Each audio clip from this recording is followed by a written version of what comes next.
Want to know the latest in soccer? Then listen to the Golden State Media Concepts Soccer Podcast. From MLS, the World Cup, and the Premier League, we've got you covered. The latest updates, the hottest matches, and news on the league's top players. It's the Golden State Media Concepts Soccer Podcast. David Beckham scores the goal to take England all the way to the World Cup finals. Listen now.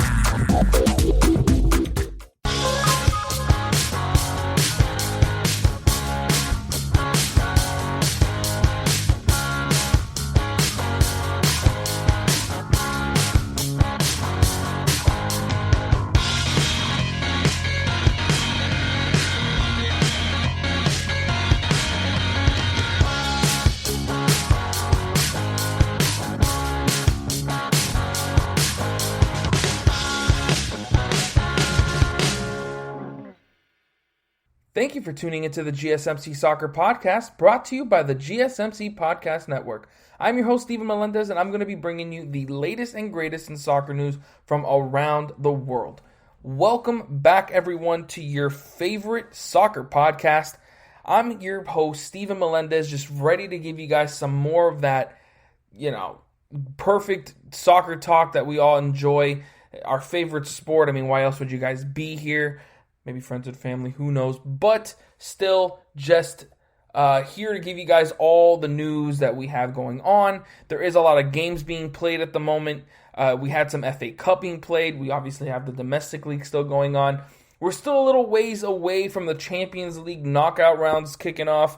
Sadly enough, I can't wait till that gets started. But then, of course, we do have those transfer rumors as teams get ready to gear up for, the rest of the year. So let's just get into what we're going to be talking about in today's show. First, like I said, we're going to be talking about the FA Cup. I'm just going to recap all of the third round games that occurred.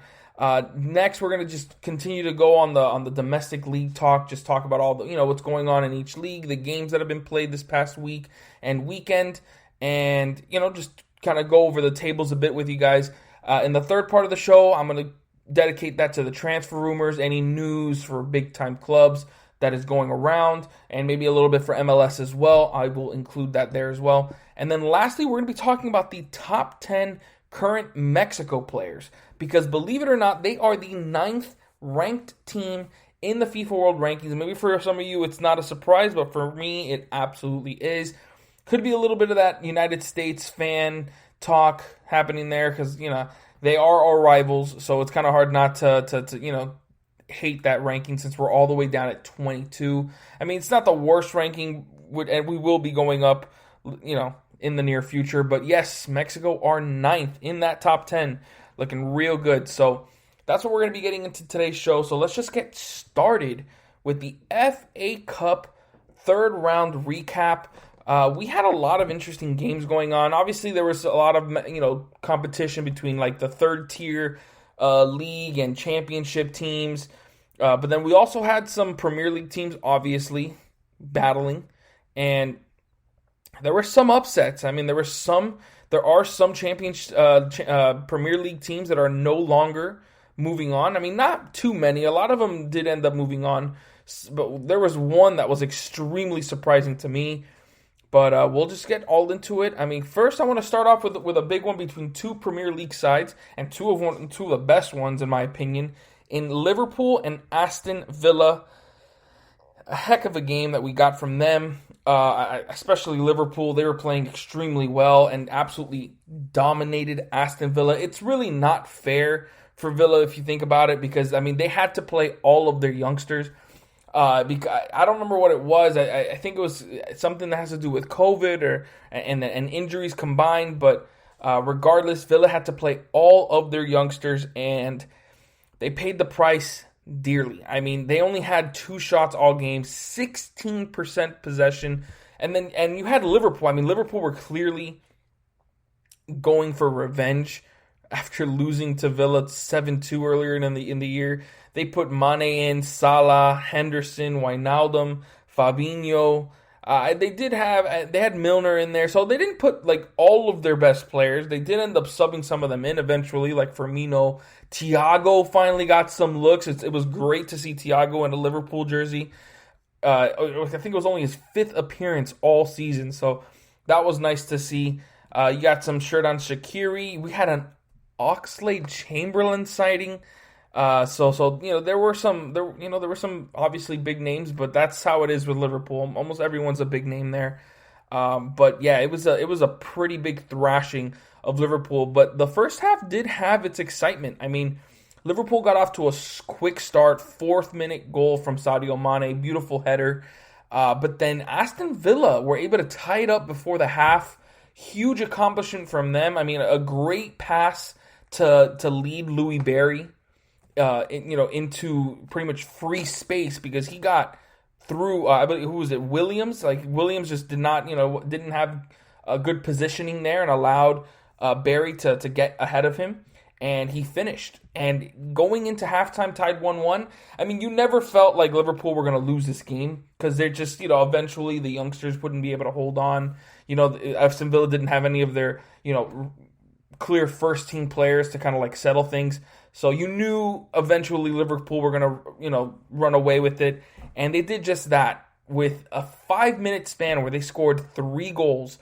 One from Wijnaldum, another from Mane, and Salah finished it off in the 65th minute to put this game to bed and send Liverpool into the 4th round. And there's really not much else to say about this game except you kind of saw this coming. With Villa not playing any of their starters, and Liverpool obviously gearing for, a long run in this FA Cup, one of the longest running competition in English football. So, yeah, Liverpool move on. Next, we had Wolves versus Crystal Palace. And in this game, it kind of felt like, I don't know, like these two teams were like stuck in the mud. I mean, especially Crystal Palace. They only had 5 shots all game, 0 on target. They literally could not get anything going. Like, they had some solid possession. It wasn't like they got dominated in possession. They had 46%. But, I don't know. It just kind of felt like they couldn't find any efficient looks, like, at all. And when they did, it didn't work out for them. I mean, they didn't have a single one on target. And same thing could be said for the Wolves. Even though they had 5 shots on target, 13 shots, it just kind of felt like they also weren't getting into a rhythm. Adama Traore did get a ridiculous goal to kind of like save them in that first half because they had opportunities, especially the young striker Fabio Silva. Every time I see him in a highlight, it feels like he's just missing clear chances, and I understand he's young. He's only 18 years old. That needs to be mentioned, but when you're a striker and you're getting all these like solid looks, I'm not saying they're like tap-ins, but at least the first one he had where it was a header where he was wide open. Yes, that was technically a tap-in. It was just him and the goalkeeper, and he just sailed it over the bar. That's not good. That they're clearly missing Raul Jimenez, and yeah, man. And Fabio Silva is not the answer. They should be trying to get a striker in this January transfer window because Silva's not that guy that's going to be backing up Raul Jimenez. It's just not going to work out that way. He's not ready. And I feel like even if he wasn't ready, he should be able to get some of these goals. He's just not. But Adama Traore, like I said, was able to save the Wolves in this game, getting a goal in the 35th minute. And like, what a goal that was to get a top right corner from the right-hand side. It was incredible. And there was no chance for the goalkeeper to stop it.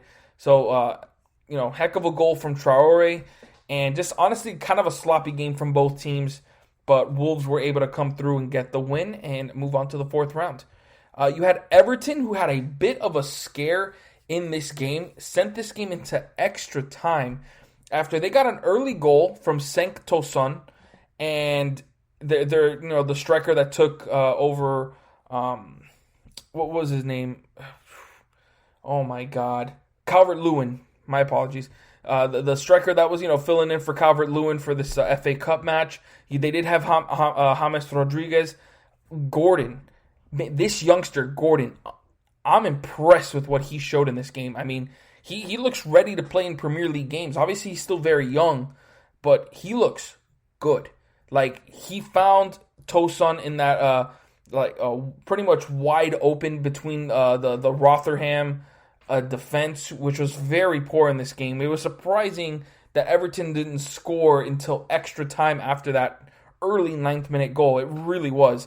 But yeah, it was atrocious defense. The spacing was terrible, and it left not only Tosun open, but Doucouré in the early parts of extra time. He was also found so much space in between the center backs. It's unacceptable. But I mean, for a team like Rotherham, who I believe, I'm not sure if they're in the championship or if they're in the third tier of the. I believe they're in the championship. Let me see. Man, what is going on with the standings? Whatever. Yes, I believe they're in the championship, but yeah, it's just that's still just unacceptable. It's like really bad defense. But then James Rodriguez was the one that found Doucouré in that last goal to get the winner. Really nice pass from him. Doucouré kind of, just putting it home, bottom left corner. Very nice goal. And Everton were able to escape here. It looked scary for them. There were even opportunities for Rotherham to get a second goal in regulation. Luckily, they didn't. I mean, same thing for Everton. I mean, they had opportunities as well. But it's just, they're that good. I mean, they shared the same amount of shots and shots on target. So you kind of goes, you can kind of tell there it was kind of an even game, even though Everton still had 66% possession. You just expect more from Everton, but they were able to escape here and get this 2-1 victory and move on in the FA Cup. Next, we had a game between Millwall and Boreham Wood. This was a 2-0 win for Millwall. And they absolutely dominated them. They had 28 shots to Boreham's 4. 4 shots for Boreham, 28 for Millwall. That is incredible. I mean, Millwall had 8 shots on target, and Boreham only had 0. So this was an absolute dominated game by Millwall, and they move on to the 4th round. We have Luton Town versus Reading, and this was honestly, most of the momentum was in Reading's side, but Luton Town were able to get a goal in the 38th minute from George Moncourt. I think I'm saying that name right. And really, like, possession-wise, it was pretty even, but Reading had way more shots. 18 shots, 7 on target to Luton Town's 8 shots and 4 on target. So this game was really leaning in Reading's favor, but Luton Town were able to get the victory and move on. Let's see, we had Cardiff City and Nottingham Forest, 1-0 win for Nottingham. They get a 3rd-minute goal, get off to an incredible start. But then it all kind of like settles down from there, and they were able to hold on to get the win.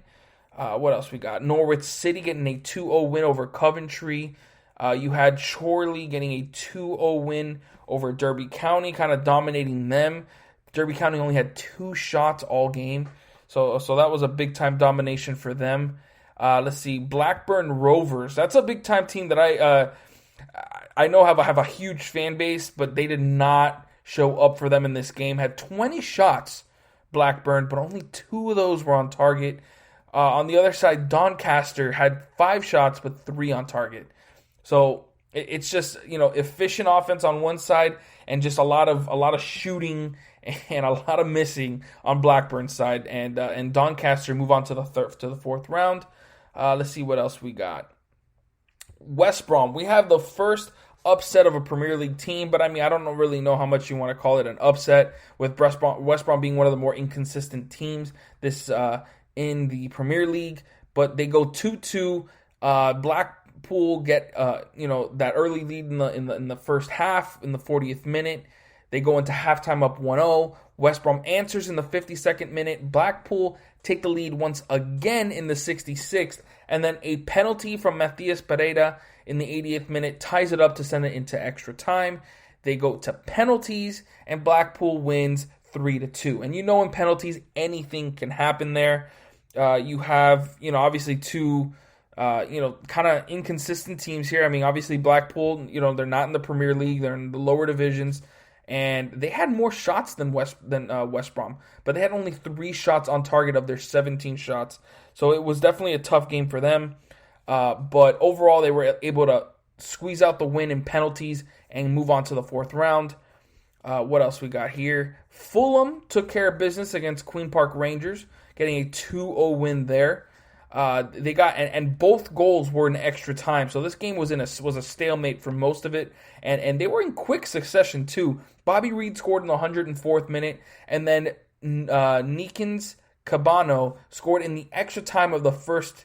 I guess the extra time of the first, or I guess you can say added time of the first extra time. That's better to say. And they went on to win this game 2-0. And you got to expect that from Fulham. I mean, with the competition that they're consistently taking on in the Premier League, they're ready for these type of games. And obviously, with the season not going well in the Premier League, they want to do as well as they possibly can here. And they did that. You have another team. You got Burnley just inching by MK Dons. Technically, I mean, honestly, this could have gone both ways. I mean, MK Dons got off to an early lead in the 29th minute, went up 1-0. Were able to hold off Burnley after they had an onslaught of shots heading towards them. 22 shots for Burnley, 10 of those on target. So the goalkeeper had a lot of work to do. But the Burnley didn't get a goal until extra time to save their FA Cup lives. And this game went into penalties, and Burnley were able to inch away 4-3. This was a heck of a game for them. And they deserved to win. They dominated most of the game. They had more possession. They just weren't able to get those goals throughout most of the game, but they were able to get it when it counted, and that's what matters. Let's see. We got Sheffield United. After getting a win in the Premier League just now, we're going to talk about that later. They get another win in the FA Cup against the Bristol Rovers. They get a 6-minute own goal to take the lead early on, but then Bristol Rovers tie it up in the 21st minute. Then all the goals happened in quick succession. 59th minute goal from Oliver Burke, 62nd goal from Max Emmer of Bristol Rovers to tie it up again, and then a minute later, Jaden Bogle scored in the 63rd minute, literally a minute later to give Sheffield United the lead for a third time in the game. And this was a game that Sheffield United dominated in terms of shots, 22 shots to 9 for Bristol Rovers, and they deserve this win. And I mean, they need something. They only got one win in the entire Premier League season so far, and they need to have some success in the cup competitions. So it's nice to see them in the fourth round. Let's see, Brentford, who were the surprise semifinal appearances in the Carabao Cup, moved past Middlesbrough in the third round. 2-1 win for them. So and they were fairly dominated in terms of shots. Middlesbrough had 23 shots and 9 shots on target. That's as many total shots that Brentford had. So they certainly were able to squeeze out this win. They had the early lead in the 35th minute. Middlesbrough tied it up early on in the second half, and then Salmon Golos was able to give them that game winner in the 64th minute. Let's see what else we got. Leicester City dominating Stoke City 4-0. I mean, James Justin probably had the goal of the third round. Easy. I mean, for him to avoid 2 Stoke players and then outside the box, just a right-footed shot that curled, kept the goalkeeper flat-footed, he couldn't do anything about this shot, and it went in. Beautiful start for Leicester City, and it kind of spelled the way the rest of the game was going to go. Went into half up 1-0, so they hadn't made that separation yet, but then Albrighton made sure to make it 2-0. Ayoze Perez, 79th minute goal, and then Harvey Barnes, who was playing extremely well all game, deserved a goal of his own, got one to make it 4-0. And that was it for Stoke City in the third round. Arsenal were able to hold off Newcastle to win 2-0, and this was not an easy game for Arsenal. This is even though they had a lot more shots, they had 25 to Newcastle's 12. They didn't score. This game went into extra time after 0 goals being scored in regulation. It kind of felt like one of those games that Arsenal were going to let slip through their fingers. There were chances for Newcastle. They just couldn't finish them. And you had a goal from Emil Smith-Rowe, and then in the 109th minute, and then in the 117th minute, Aubameyang ended it with a nice little chip in to, give Arsenal the lead and the win. So good game for them. Let's see, Man United squeaked by Watford with a 1-0 win. Scott McTominay scoring in the 5th minute to open up the scoring, and this was a battle. I mean, both teams had a lot of shots, 19 for Man U, 18 for Watford, and this was not the Man United team we had been seeing over the past couple weeks, so it was a bit of a scare.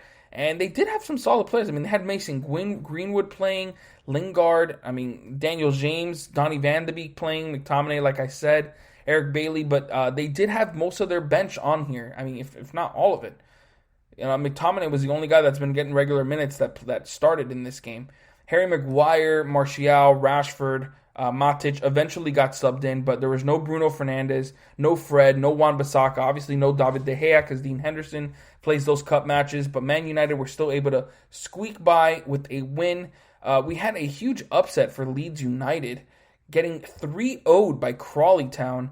Don't know what that was about, but yeah, they got fairly dominated, and they had a lot of their strong players. Rodrigo was in, Jack Harrison was playing, Helder Costa, Bamford wasn't playing, so I don't know what that was all about. But yeah, it's a really, really bad loss for Leeds United. They only had 2 shots on target of their 14 total shots.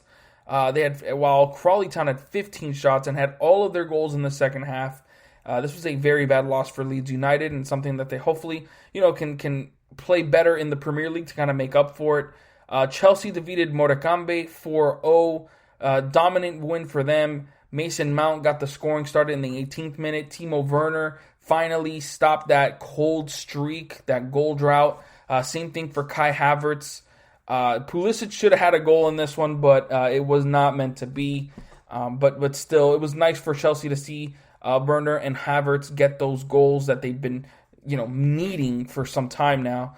But let's see what else. We had Man City defeating Birmingham 3-0. Bernardo Silva gets 2 goals early on, 8th minute and the 15th minute. Phil Foden makes it 3-0 in the 33rd, and that's pretty much it for Birmingham.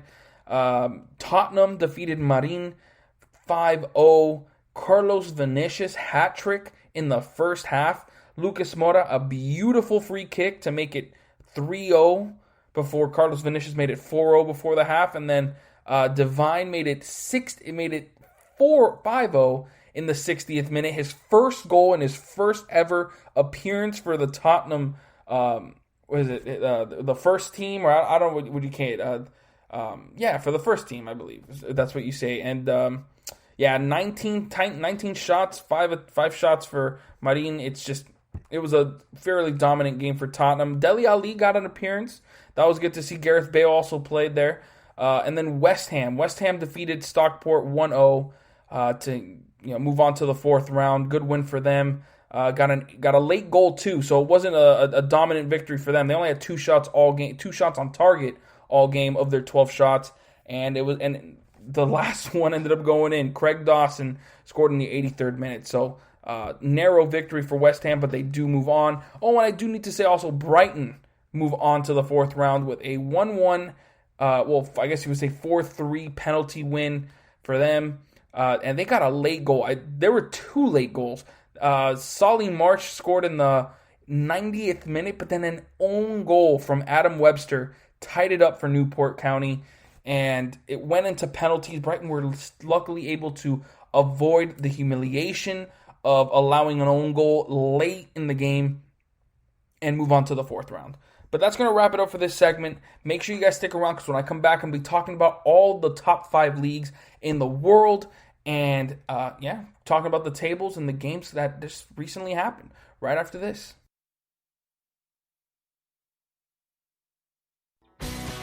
Are you looking to get your college football fix? Looking to get the latest news on your favorite school's team? The GSMC College Football Podcast is your ticket to all things college football. Join us as we talk college football, from the national championship, the college rivalries, the bowl game, to the Heisman Trophy. To which conference is the best? We've got you covered for the Big Ten, SEC, Big 12, the Pac-12, ACC, and everything in between. Download the GSMC College Football Podcast on iTunes, Stitcher, SoundCloud, Google Play, or anywhere you find podcasts. Just type GSMC in the search bar.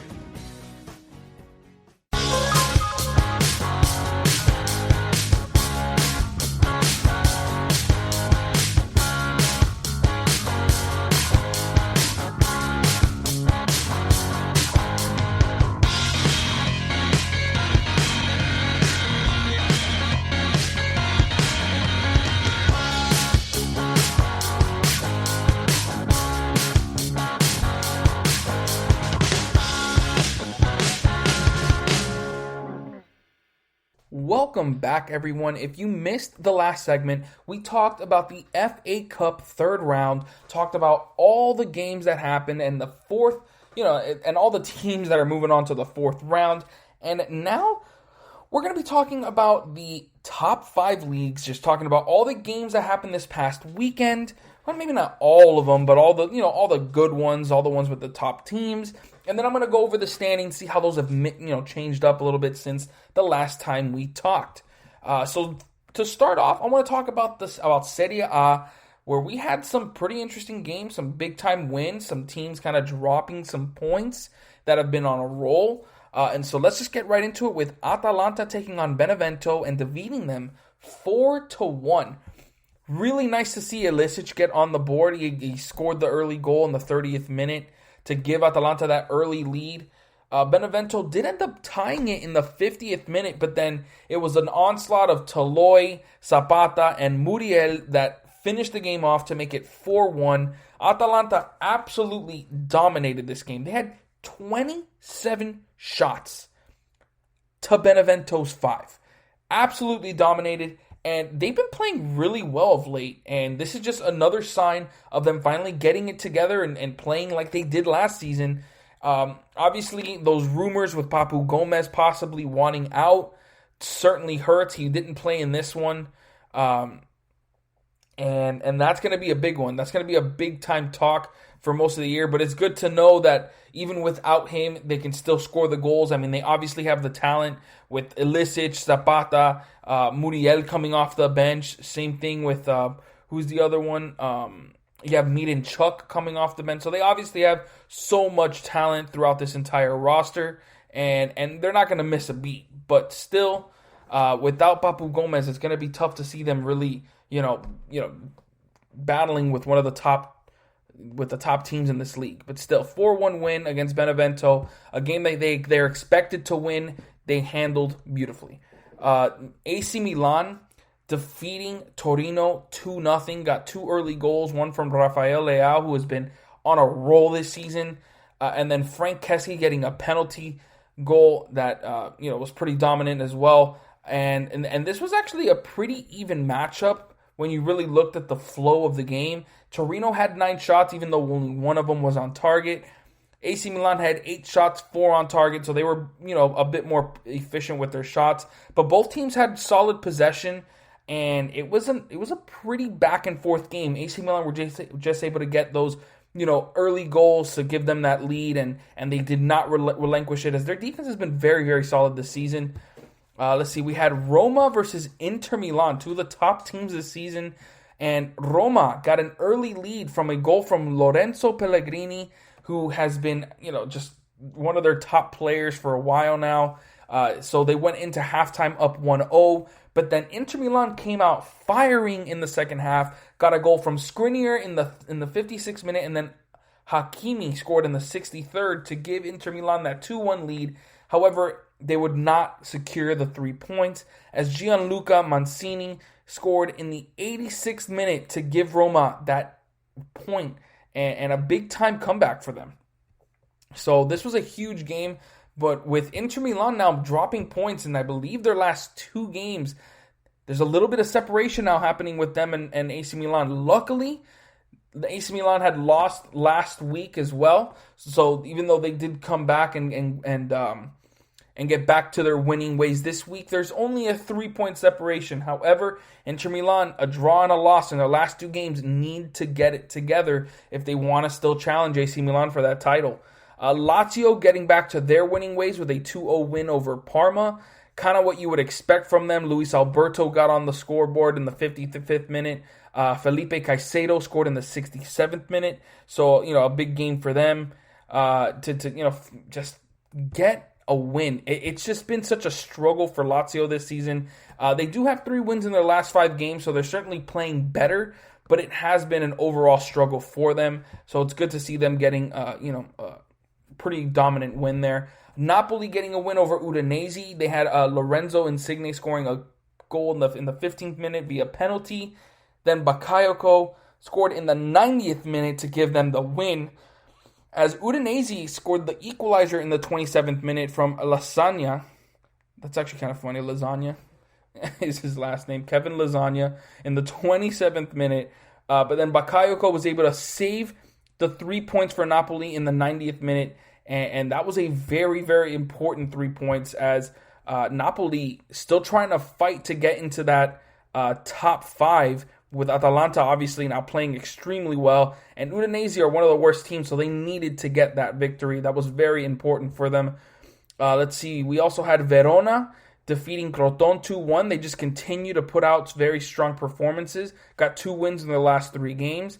And they're right there with some of those top teams. They're just behind Lazio, Sassuolo, Napoli only by 4 points, and same thing with Atalanta. So Verona are secretly putting in a very, very solid season.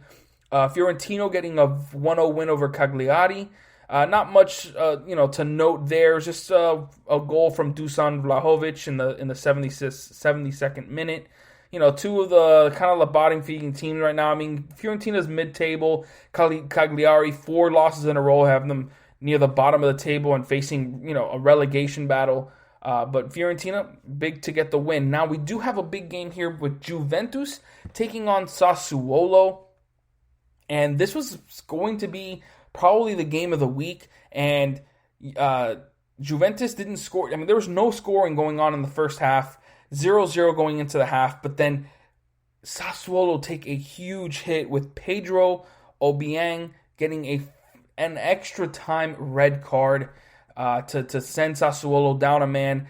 Juventus then scored 5 minutes into the second half, pretty much dominating the game from that point on. Although Sassuolo did get an equalizer just 8 minutes later, and Juventus wouldn't get the winner until the 82nd minute from Aaron Ramsey. Ronaldo put in another goal in extra time for good measure, kind of to seal that win for Juventus and send Sassuolo to another loss. I believe that's now 2 losses in a row for Sassuolo. No, that's 2 losses in their last 3 games, 3 in their last 5. So, a bit very inconsistent for them over the last couple weeks, while Juventus, 4 wins in their last 5 games, playing extremely well.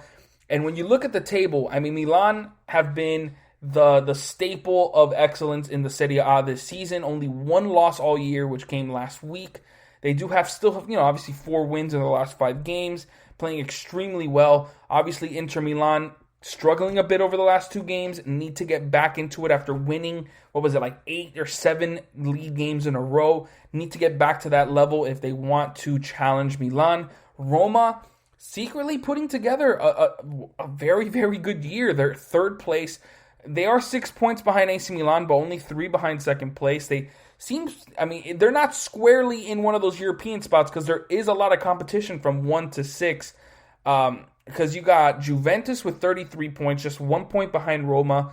They've been playing very well of late. Atalanta are starting to get it together. 4 wins and a draw in their last 5 games.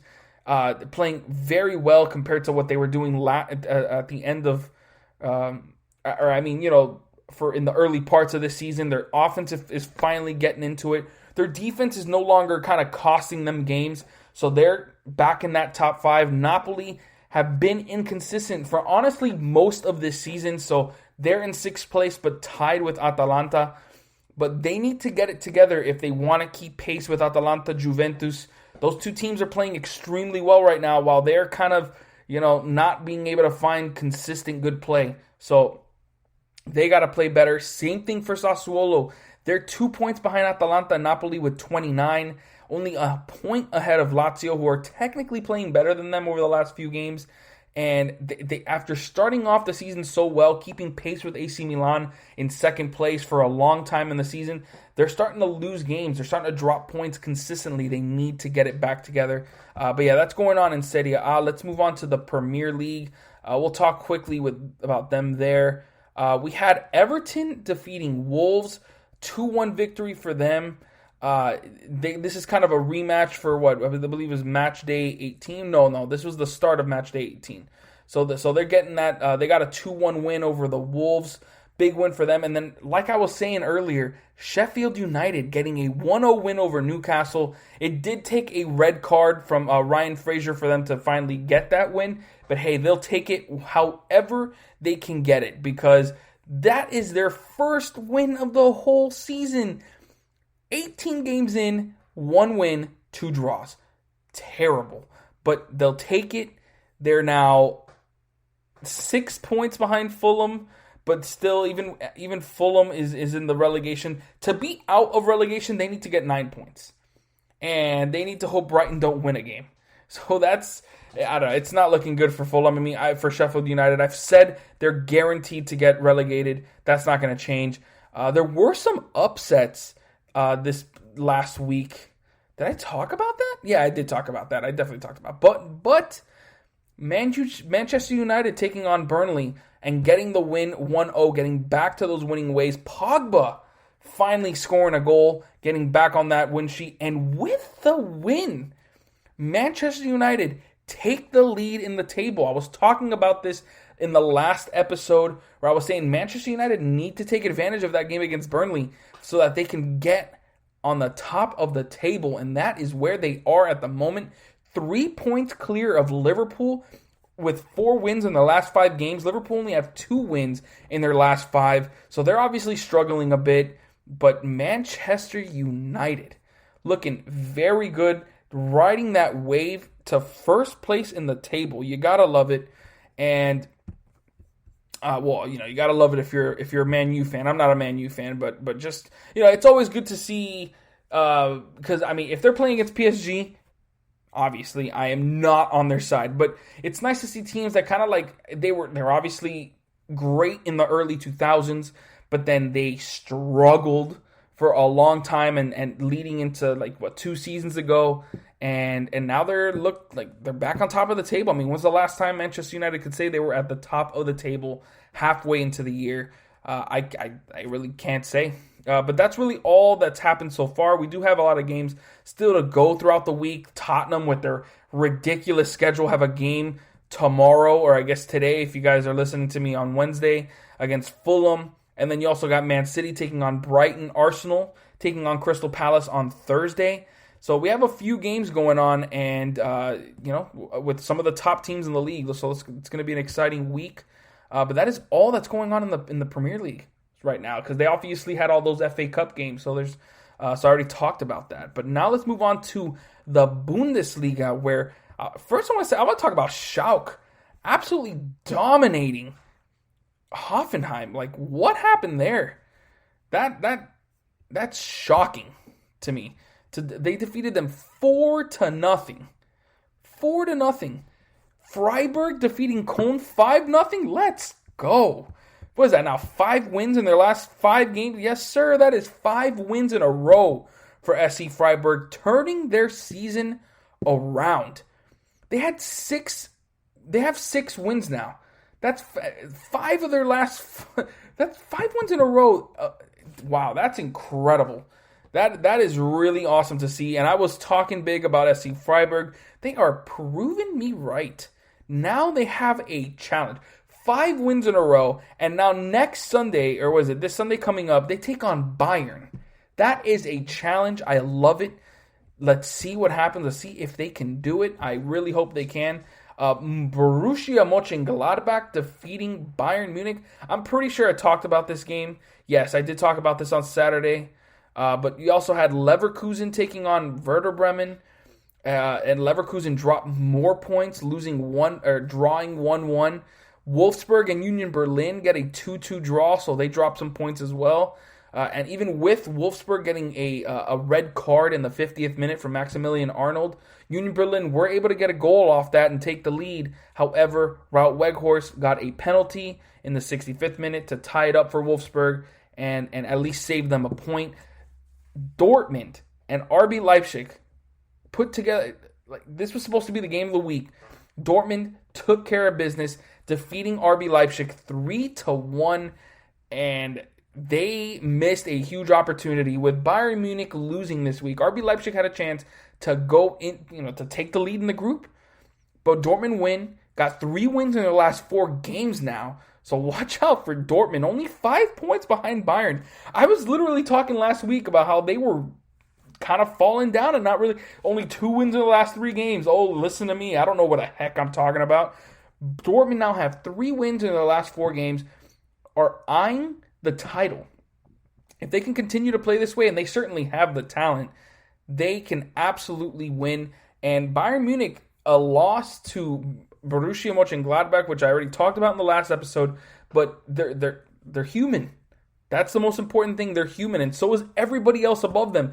Bayer Leverkusen, 2 losses and a draw in their last 3 games. RB Leipzig lost their last game, have a draw and a loss in their last 3 games.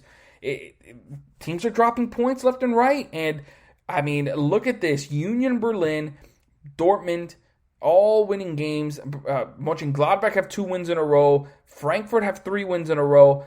Like I said, Freiburg 5 wins in a row. All these teams are, I mean, they're not to say that those teams have chances to win the title, but they're taking advantage of these other teams, dropping points. And you have kind of a 4-team race right now with Dortmund, Leverkusen, RB Leipzig, and Bayern. Bayern obviously on top with 33, Leipzig with 31, Leverkusen with 29, and Dortmund with 28. And then you got Union Berlin, Wolfsburg with 25, Mönchengladbach 24. So it kind of drops a bit there. But man, Dortmund have a chance.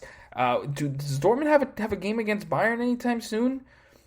Let's see. They take on Mainz and they take on Leverkusen and then Borussia Mönchengladbach. They don't take on Bayern until March. So they got to take care of business. There are some Champions League games in between that. So they need to take care of business. Man, that actually really sucks. They have a game on March 6th against Bayern, and then on March 9th, they take on Sevilla in the second leg of their Champions League knockout rounds. So that's going to be tough to manage, but still, man, Dortmund are in the distance, man. They're in the distance.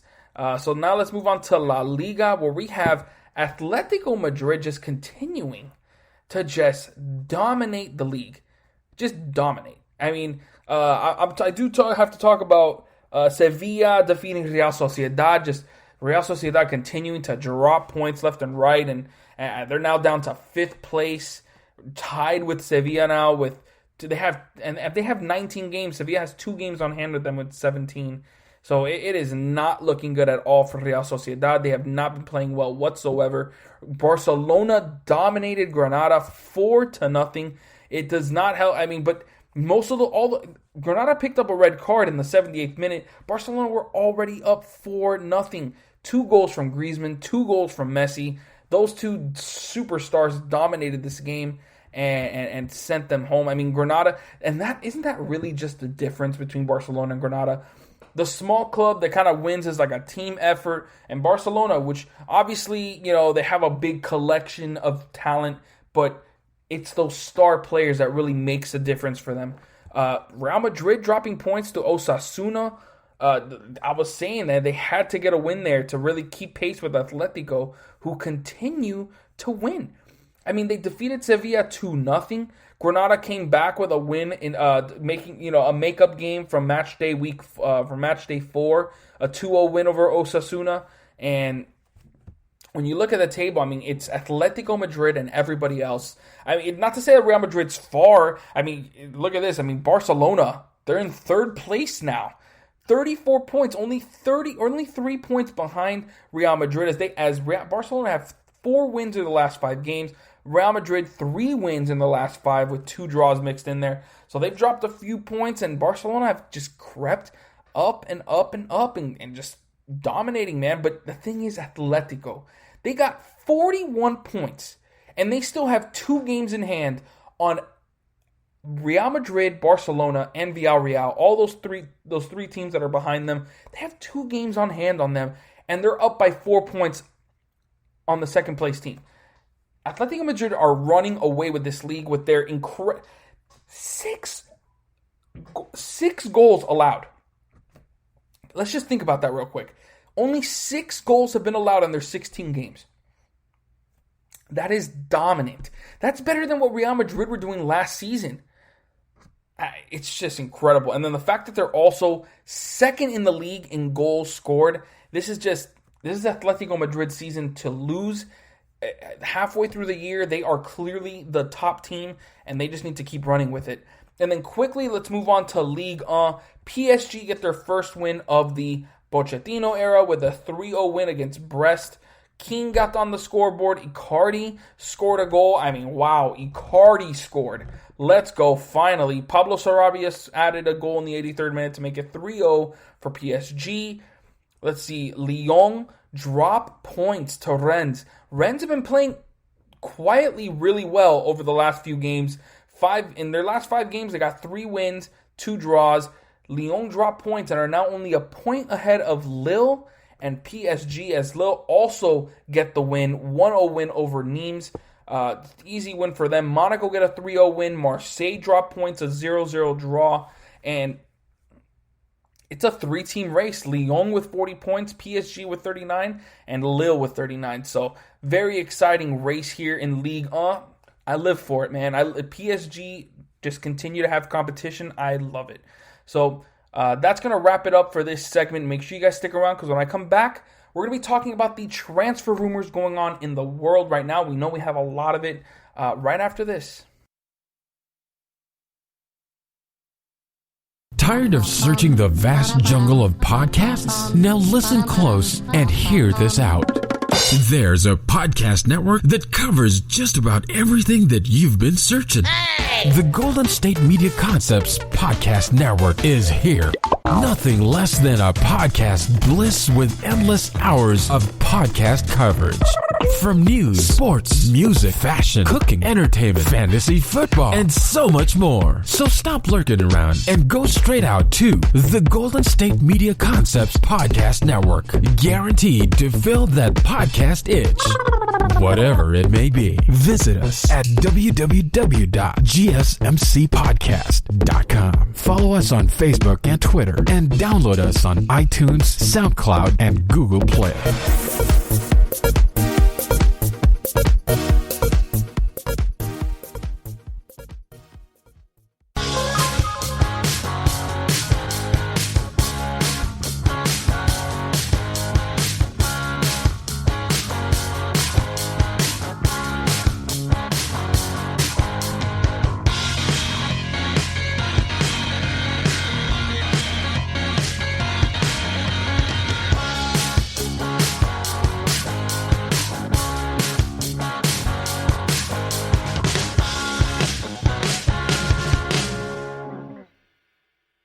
Welcome back, everyone. If you missed the last segment, we talked about all the top 5 leagues, just went over all the games that happened this past weekend, and of course, talked about the table as well, what's going on in each of the top races in those leagues. It's getting really, really exciting, and so if you guys want to check that out, please go and do so. And now, we're going to be talking about all the transfer news going on in the world of soccer. I'm going to start off kind of doing things a little different. There's obviously news every single day. I can't get into every single one of them. So I'm going to start with what's kind of been said this past weekend, and then I'm going to go into the week and just talk about each of the different updates going on and my thoughts on them.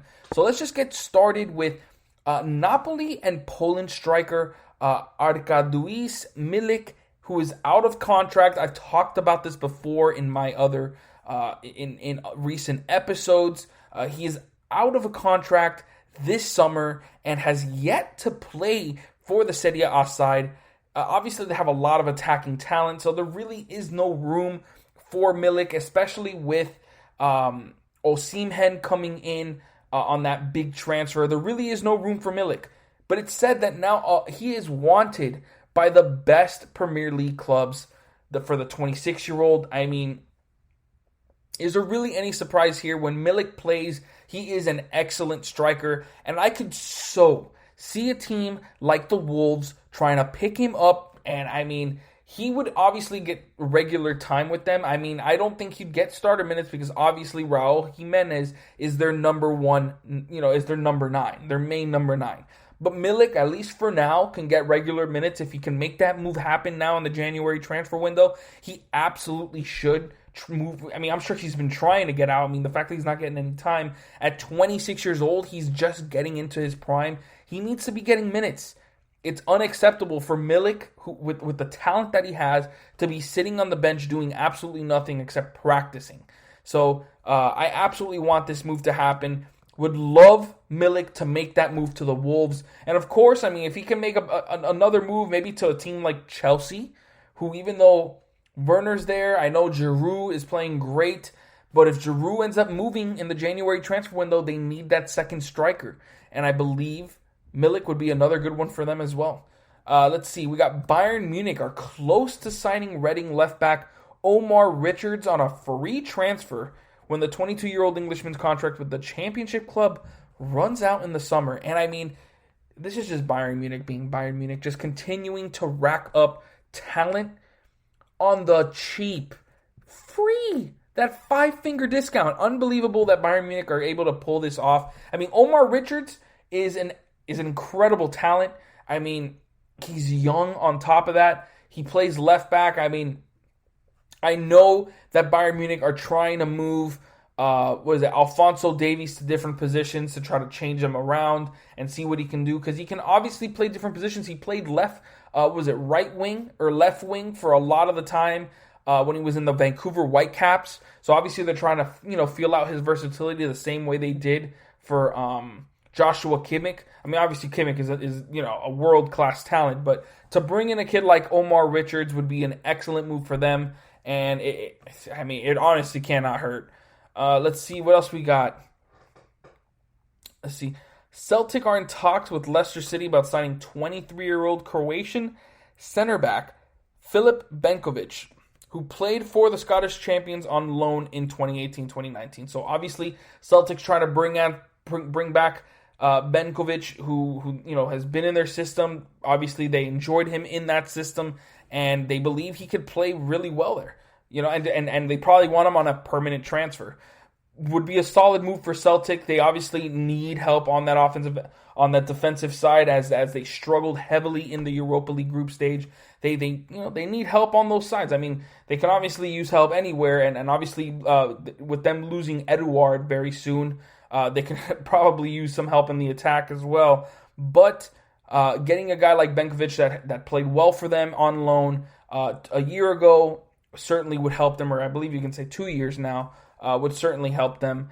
Manchester United thinking about moving left back Brandon Williams on loan to another Premier League club, and this would be a solid move. I mean, obviously they have a guy like Alex Telles already there, and obviously they got Wan-Bissaka. They got a lot of fullbacks that are in their primes and can contribute to big time games. Brandon Williams is still very young, only 20 years old, and he's been linked to teams like Newcastle United, Southampton. That would obviously, I mean, that would still be big time moves for him, because he would obviously get regular playing time. He wouldn't be playing only cup matches. Even though I've seen Brandon Williams in some Premier League games here and there, he's not getting regular time. And that is something that Manchester United want for their youngster. And he's shown potential that he can eventually be a regular starter for Manchester United. But at the moment, he doesn't have that yet. So a loan move to another Premier League club would be excellent. Obviously, my apologies. Obviously, they wouldn't want him to move anywhere like Championship, because they want him to take on high-level competition that he would eventually be taking on when he comes back to Manchester United. So a move to Newcastle or Southampton, one of those lower sides that he can guarantee himself some regular minutes, would be a smart move for Brandon Williams. Let's see. Carlo Ancelotti is open to selling Italian striker Moise Kean should the French champions want to turn the 20-year-old loan deal into a permanent move. Now, obviously this is in my area. I'm a PSG fan. Now, I know Moise Kean has been excellent. He's been playing obviously super well. We haven't lost when he scores. So he's obviously, had a big time impact on our club. But I don't think we're gonna do well when with a 20-year-old that's still very raw. I mean, he's a good player. He is a good player, but he's still raw. He still needs more time to develop, and I don't think the aspirations at our club are bigger than developing players. Mbappe, before anyone says anything like that, but Mbappe was 19 when they brought him in. Mbappe is a different story. He's the exception. He is a world-class new, generational talent that you need to bring into your club. And you look at what he's done for us, that speaks for itself. Moise Kean is different, and obviously I would back Ancelotti on, pretty much anything. I read that way wrong. I was thinking Ancelotti because he was a PSG manager. I was thinking that way wrong. But, I mean, when you think about that, I mean, yes, I guess, hold on to him. I mean, he is a really good talent. But, I mean, I still think that we need something bigger. I still will obviously stick to it, even though it's saying that Ancelotti is open to selling us to him if he wants to make it permanent. He would be a great talent on our team. I still would prefer Icardi, even though I know he hasn't proven it consistently, while Moise Kean has come in and just played extremely well. I still believe Moise Kean isn't the ultimate answer at that number 9 spot. I think we need someone else, someone with more experience that can kind of play alongside Mbappe and Neymar. That's just the way I feel about that. Let's see. West Ham have identified Arsenal's English striker Eddie Nketiah, the 21-year-old, as an option to bolster their attacking options after Sebastian Haller joined Ajax.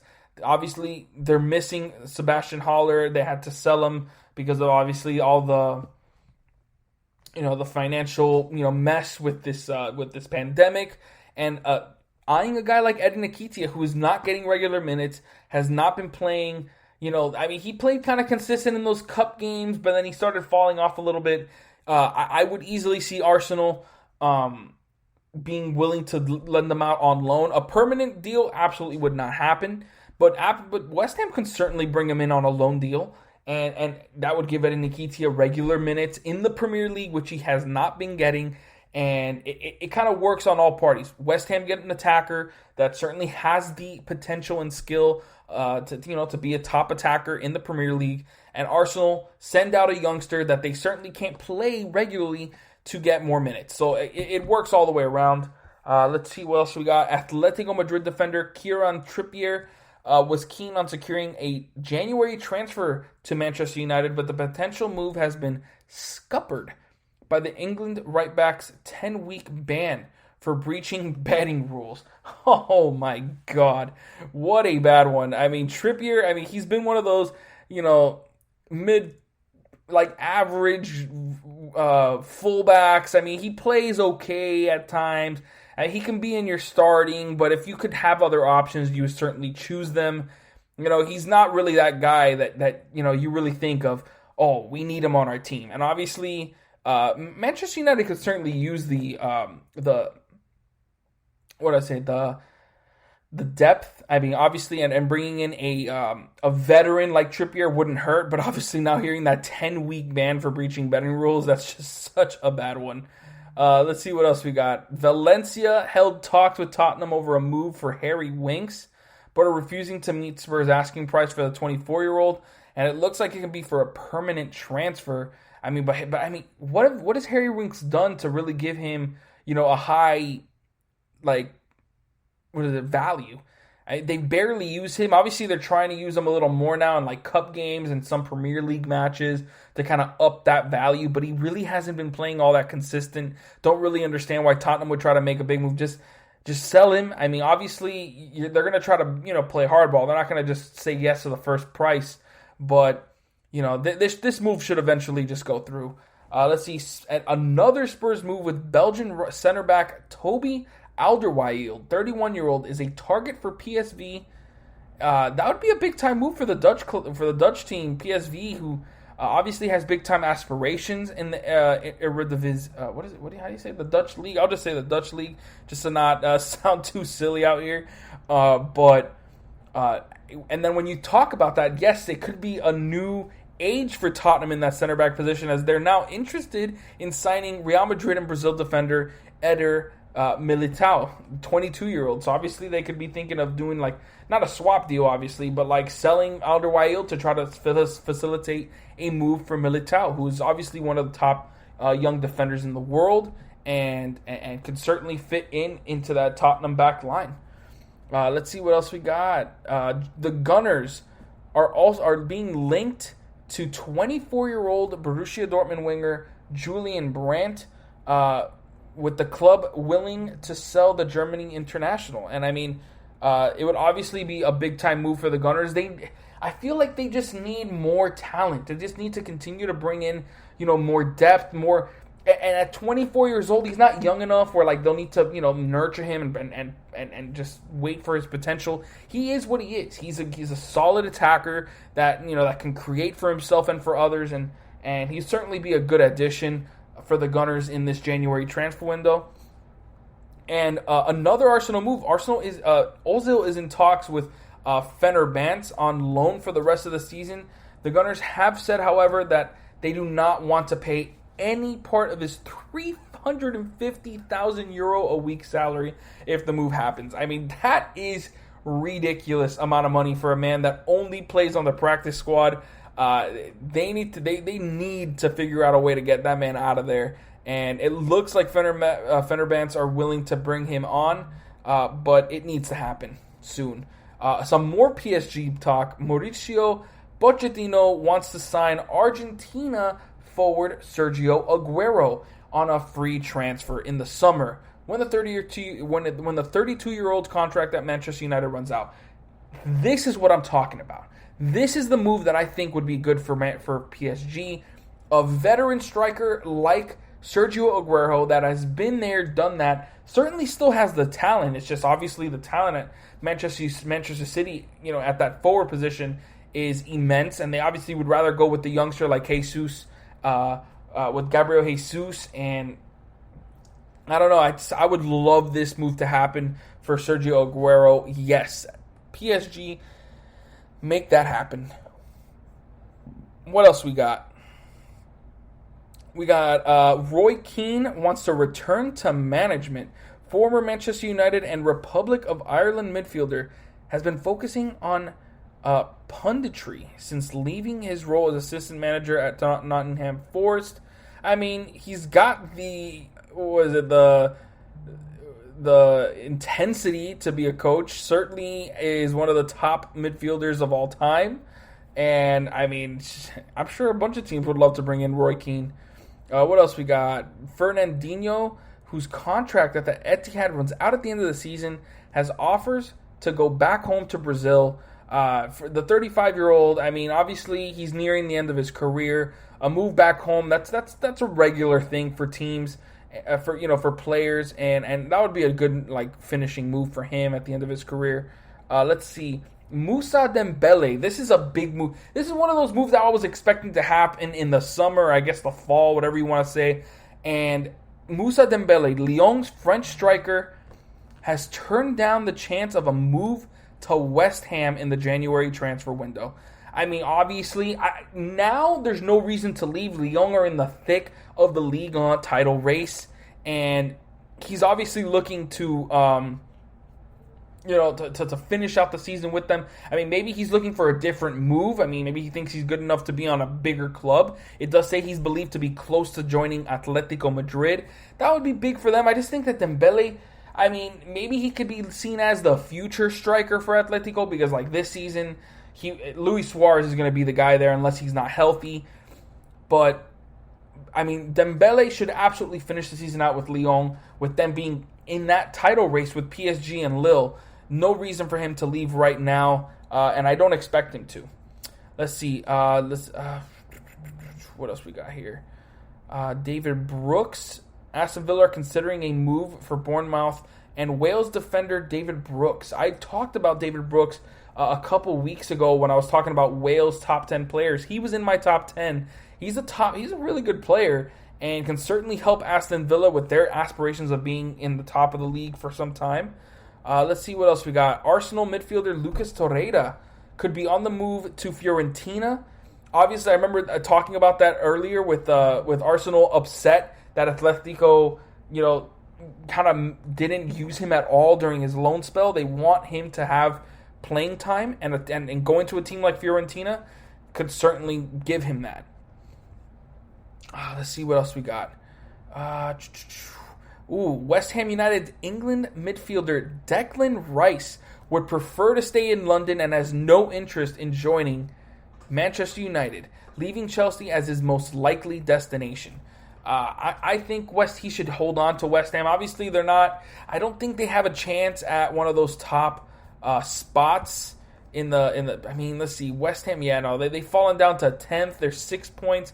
Oh, I mean, technically they're 3 points behind a Europe spot. But if he stays, I mean, he's not really looking to stay for next season. Also, it appears he's ready to make that move to a bigger club and to go to Chelsea.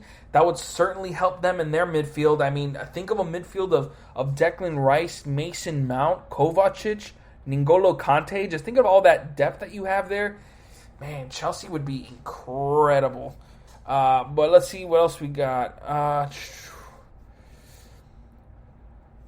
Mesut Ozil will offer Arsenal the chance to get him out of the club this month by spreading payment of the rest of his $350,000 a week contract over the next 3 years. He's doing whatever he can to get out of there and actually play some soccer. I like that. I also like this move. Chelsea ready to join the chase for RB Leipzig's France defender Dayot Upamecano. I mean, any team that brings him on are looking good. I said this when I put Upamecano into my top 10. The man has talent. Teams are obviously seeing that, and now he's getting looked at by some of the top teams. And that's not the only one. But man, if Chelsea are able to bring him on to that back line that has been so inconsistent, that would be huge. I'm all for that because low key, even only because Pulisic is there, I'm a Chelsea fan. Just low key. Obviously, PSG and Chelsea go against each other. I'm all PSG. But Chelsea, if I'm rooting for any team in the Premier League, it's Chelsea. What else we got? Paul Pogba is wanted by new PSG manager Pochettino, who is keen to build his team around the 27-year-old. Wow, that would be a move.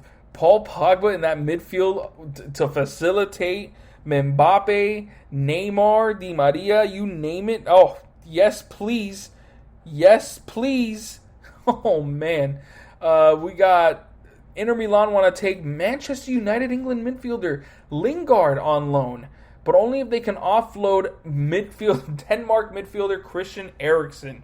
I guess it would be a swap deal, but I mean, I guess they feel like they can get the most out of Lingard. Not sure how that would happen. I don't see it, but I mean, obviously they're not doing anything with Christian Eriksen, and they want to make that move. So, yeah, that's pretty much all we have for this segment. Make sure you guys stick around, because when I come back, we're going to be talking about the top 10 Mexican players right now.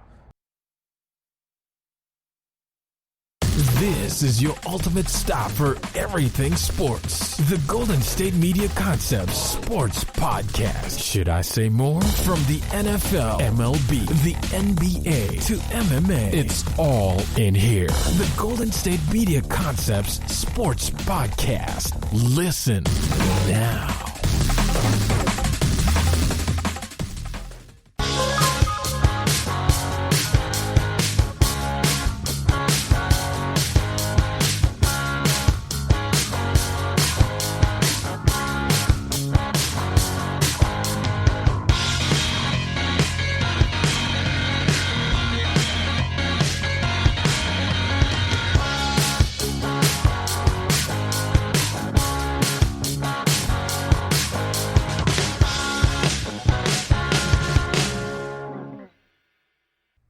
welcome back, everyone. If you missed the last segment, we went over all the transfer news and rumors that happened over this past weekend as we head closer and closer to that January transfer window. And now we're going to be talking about the top 10 current Mexico players. We got a lot of interesting names on this list. Some young players, a lot of, guys that are in their prime at the moment, because that's what Mexico plays on. They play on a lot of those players that have been together for a while, and and they play really, really well together. There are some very flashy players on this list as well, so I'm just excited to get into all of them. Starting with number 10, I'm sure you guys all know him, Guillermo Ochoa, the 35-year-old goalkeeper from America. The legend speaks for itself, like what Ochoa was able to do during that World Cup. And I'm not going off what he did in previous years. I still think he's just good enough. He's obviously losing a lot of what he had, like those reflexes, but his positioning, his IQ is obviously still, just getting better and better as his years go on. But Ochoa is just good enough to make it in that top 10, maybe no longer after this season. But Ochoa is a legend in Mexico. what he was able to do during the World Cup, I believe it was the 2014 World Cup, if I'm not mistaken, or am I wrong on that? I believe it was the 2014 or 2010 World Cup, one of those two, where he just had an unbelievable run where he was saving absolutely everything and was by far the best goalkeeper of the competition. He just continued to grow his legend from there and is widely considered one of the better Mexican goalkeepers of all time. Guillermo has, like I said, incredible reflexes. His positioning was great. He also had some pretty decent sweeper-keeper abilities, and just overall was a top-notch goalkeeper. Just didn't really play well enough for club, where he started to to make name in like big clubs or anything. He didn't really go that far. But he still is good enough to be at least number 10 on this list. Number 9, we have Andres Guardado, the 34-year-old center midfielder from Real Betis. Guardado is one of those midfielders that any team would love to have. Even now, at the age of 34, he still adds solid depth to any team that he goes to, that he plays for. And he's also a pretty solid player for Real Betis right now. In his prime, he was one of those players that can play box to box, but usually you'd like to play him more as a deep-lying playmaker because of his vision and his ability to get teammates involved. Pretty much every single game. He had solid pace and acceleration. Wouldn't really wow you with any athleticism, but he certainly had the ability to do pretty much anything you needed on the field. Like if you needed him to take over and get a goal, he could do that. He wasn't like a prolific goal scorer by any means, but he can make the goals. He was an excellent crosser. That's why he was used very often in dead ball situations, whether it was to cross the ball from corner kicks or even take one himself on one of those free kicks. He had it all, and he was an incredible player in his prime, and he's still a very good player for Mexico. But at 34 years old, he's obviously, pretty much past his prime, or he is past his prime, and is nearing the end of his career. Still a good player and is deserving of number 9 on this list. Number 8, I have Nestor Araujo, 29-year-old defender from Celta Vigo, an aggressive defender, and someone who usually doesn't make too many mistakes despite those that aggressiveness. He certainly makes mistakes. Nobody's immune to making mistakes, especially defenders.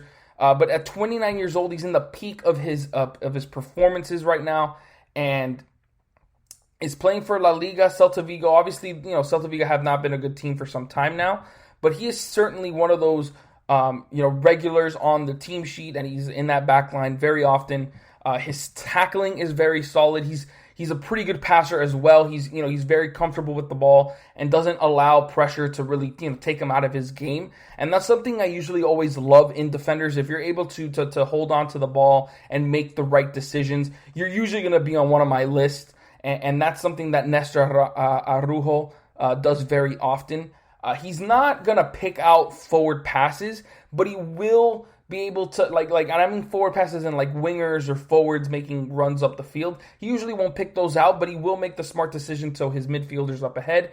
and make sure to find them open. And he certainly has abilities in the air as well, so he is a threat when it comes to corner kicks too. And overall, Nestor Araujo is going to be, still on that back line for Mexico for a few more years. Since he is at 29 years old, he can certainly be on that back line for at least another 2 World Cups. I think he can do it. Absolutely. At number 7, we have Javier Hernandez, Chicharito. For so many years, he was one of those, I don't know, I guess you would say like, he was good, but he wasn't like, he never like consistently played at the top of his, at the potential that people expected from him. He was an excellent goal scorer. He had great pace. His dribbling was very solid as well for a striker. And just overall, his career, he has an excellent career. I mean, he played for Manchester United for so many years. Obviously, he has moved to MLS now, and it's kind of like hit a down year for sure for the LA Galaxy. Which is why I don't have him any higher on this list. I would have probably put him at 6 or 5, maybe, no, probably not 4. I would say like 5 would have been the highest he could go. But since he's having such a down year and he can barely stay healthy this year, he had to go down to 7. But Javier Hernandez is certainly one of the better Mexican players of my generation. And a lot of that has to do because of his goal scoring, his pace. He has solid passing skills as well, very underrated in that part of his game.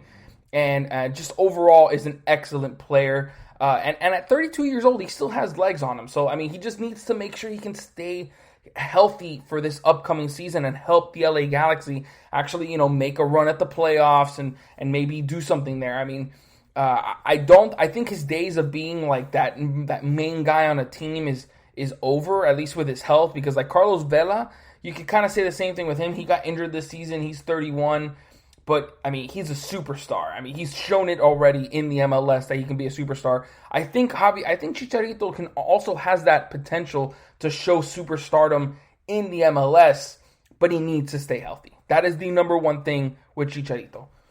But still is an incredible talent and absolutely deserves to be number 7 on my list. Number 6, we have Rodolfo Pizarro, 26-year-old attacking midfielder from Inter Miami.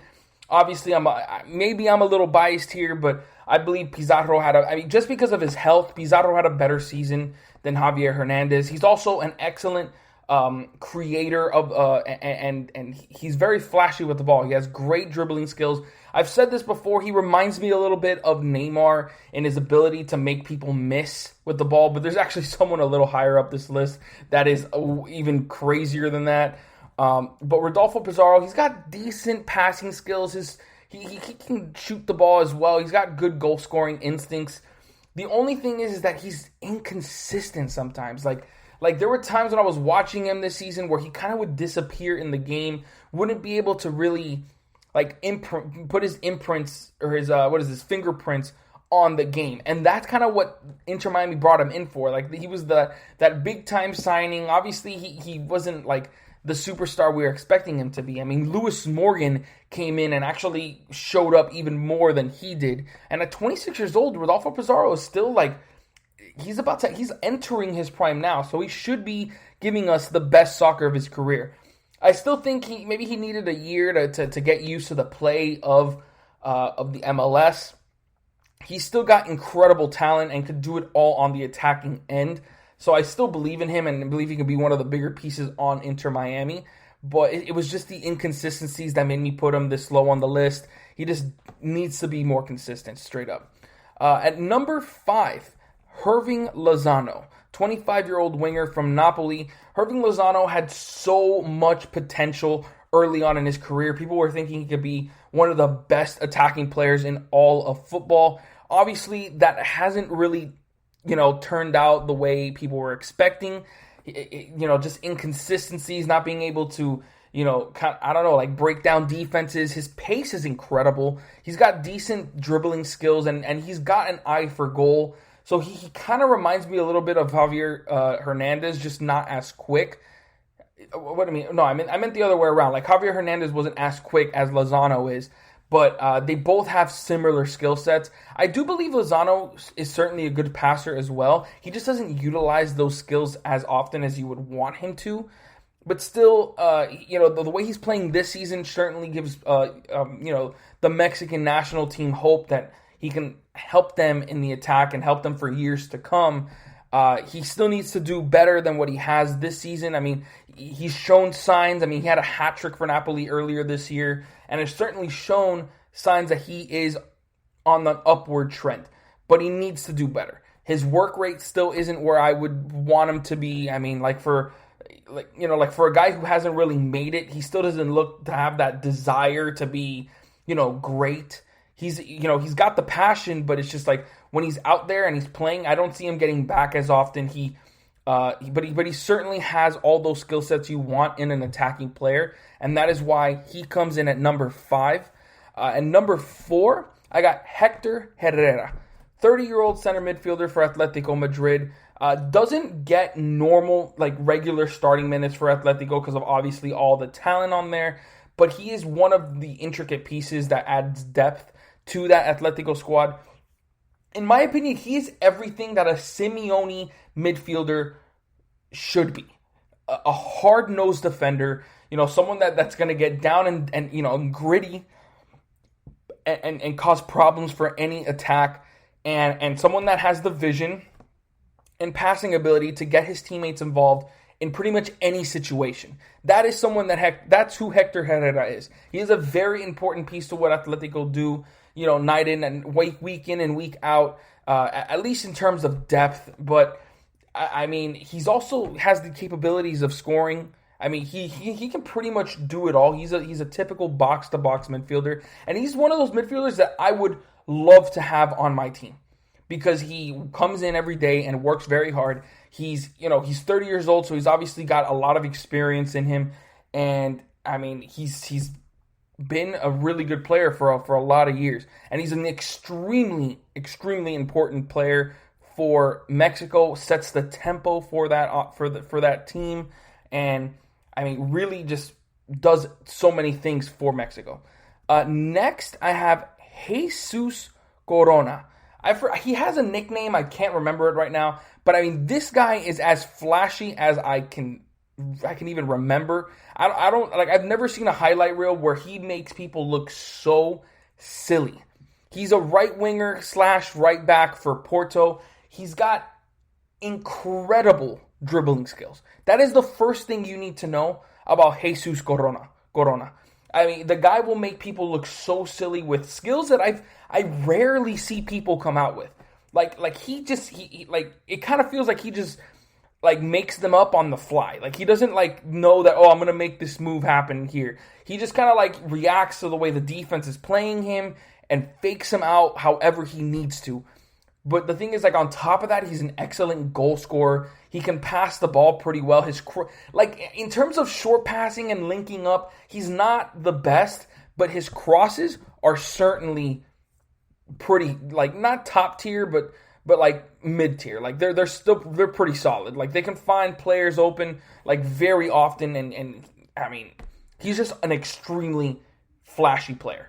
He's so fun to watch. If you have him on your team like Porto does, they're happy. I mean, he makes people look so... It's a crowd pleaser. Super well. But the thing is, he's not one of those guys where he'll, try to make people miss, but then, he can obviously make the pass, but he prefers to make people miss a little more. He's not one of those players that, if he was, I wouldn't have put him this high on this list. He makes winning plays. When he makes people miss, he finishes those runs with solid crosses, or he'll score the ball often enough where it's all right, he's efficient with it. And so that's why they'll let him go to work. And there's often times, when Porto was taking on Man City this season, there were times when they were double teaming him, even triple teaming Jesus Corona, because they know the kind of threat he poses when he gets into the open field. He can make magic happen, and that is exactly why Jesus Corona comes in at number 3. At number 2, I have Carlos Vela, the 31-year-old attacking midfielder from LAFC, squarely in his prime and an MVP candidate every season in the MLS. He probably just doesn't make it to number 1 for me because he is in the MLS, and so if he was playing he played for many years in La Liga and was obviously a big-time, player over there, but he kind of decided to take his prime years into the MLS, which is there's nothing wrong about that. You can play wherever you want, but the competition's obviously not going to be as high. So he won't be as tested, but regardless, his skill sets are there. He can pass it with the best of them. He can score with the best of them. And he's got very solid dribbling skills. And even at 31, he's got very good athleticism. He's got solid pace. His agility is very good. Obviously, this past season, he had to deal with a lot of injuries. And that's a little concerning for any Mexico fan. But overall, Carlos Vela is still an absolute incredible player and is going to be one for still a few more years. At 31 years old, he's still got plenty of years ahead of him. I mean, obviously he's going to get, he's no longer like peaking. He's already there. He's just going to go lower from here. I mean, or he might plateau a bit and then drop. But still, Carlos Vela can carry any team in the MLS, and honestly, just he can still play in Europe if he wanted to. Obviously, he's just, he's played at LAFC for a few years now. He loves it there. He's already won an MVP. And, that's where he's going to be for the rest of his career. Not sure if he stays at LAFC forever. But, I'm sure they hope. But still, as an attacking midfielder and the attacking midfielder for Mexico, he does it all on that attacking end. Can do pretty much whatever you need him to. Number 1, we have the only person that is possible, Raul Jimenez. One of the better strikers in the world right now. Raul Jimenez can make it happen for anybody. His agility, his pace is top tier. His goal scoring is incredible. He can do it in any way you need him to, whether it's with a header, both feet, free kicks, penalties, whatever you need, you got it. Raul Jimenez can come through with it. And he's also an incredible passer. He gets his teammates involved very often, and the only problem is, man, he's dealing with a very serious injury right now, and that's also something that's very concerning. Both of Mexico's top players are dealing with very serious injuries, and I feel like it can definitely hurt them in the rankings. Like, they won't be 9th for very long if those two continue, those injuries linger for them. But still, Raul Jimenez, just the ability to be able to take over a game at any point. There's no one. Carlos Vela has that, but I just don't feel like, in terms of goal scoring and just being able to get one for himself, Vela has it, but he doesn't have it as consistent and as I don't know, like, I don't know how to say it, but like Raul Jimenez just has it at another level than Carlos Vela. It could be because he's 2 years younger. He's in the middle of his prime. But Raul Jimenez is an absolute beast of a player, the best player for Mexico, and is the easy choice for number 1 on this list. So that's going to wrap it up for this show. I hope you guys enjoyed. But as always, thank you for listening to the GSMC Soccer Podcast, brought to you by the GSMC Podcast Network. I would like to ask that you please remember to subscribe to the show and write a nice review. That really helps us.